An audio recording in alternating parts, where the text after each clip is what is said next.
विधानसभा चुनाव 2025 का माहौल गर्म हो चुका है।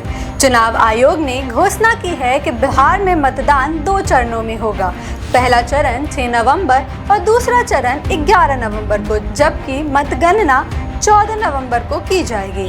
आयोग का दावा है कि मतदाता सूची पूरी तरह शुद्ध है। हालांकि विपक्ष ने प्रवासी मतदाताओं के नाम कटने की आशंका जताई है। इस बार का चुनाव कई मामलों में अहम माना जा रहा है। राजनीतिक समीकरण, जातिगत गणित और जनता की उम्मीदों के बीच सत्ता की लड़ाई और भी दिलचस्प हो गई है। गठबंधनों की बात करें तो एनडीए ने सीट बंटवारे का ऐलान कर दिया है। भाजपा और जदयू को 101 सीटें मिली है, जबकि लोजपा को 29 सीटें और हम व आरएलएन को 6 सीटें दी गई है। दूसरी ओर विपक्षी महागठबंधन यानी इंडिया ब्लॉक में कांग्रेस ने 48 उम्मीदवारों की पहली सूची जारी कर दी है। वहीं एआईएम आजाद समाज पार्टी और अपना जनता पार्टी ने मिलकर ग्रैंड डेमोक्रेटिक अलायंस बनाया है, जो 64 सीटों पर चुनाव लड़ने की तैयारी में है। भोजपुरी स्टार खेसारी लाल यादव का आरजेडी में शामिल होना इस चुनावी समर का एक बड़ा राजनीतिक ट्विस्ट माना जा रहा है।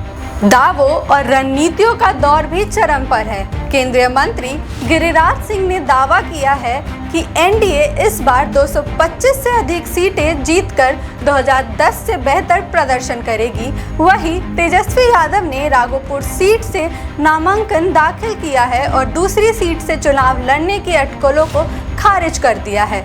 मुख्यमंत्री नीतीश कुमार ने विपक्ष पर निशाना साधते हुए कहा कि उनके वादे उधार की घोषणाएं हैं। जनता के बीच बेरोजगारी, पलायन और भरोसे की कमी जैसे मुद्दे गूंज रहे हैं, जो इस चुनाव को और भी रोचक बना रहे हैं।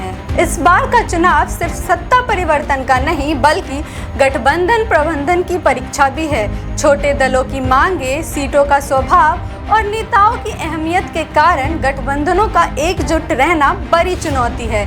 जातिगत समीकरण अब भी निर्णायक भूमिका निभा रही है। वहीं जनसुराज पार्टी जैसे नए खिलाड़ी समीकरण बिगाड़ने की क्षमता रखते हैं। राजनीतिक विश्लेषकों का मानना है कि एनडीए को संसाधनों, संगठन और केंद्र के समर्थन का लाभ मिल सकता है, लेकिन अगर विपक्ष एकजुट होकर मैदान में उतरता है तो मुकाबला बेहद कड़ा हो जाएगा। इस बार का चुनाव सिर्फ सत्ता के लिए नहीं, बल्कि बिहार के भविष्य की दिशा तय करने वाला साबित हो सकता है।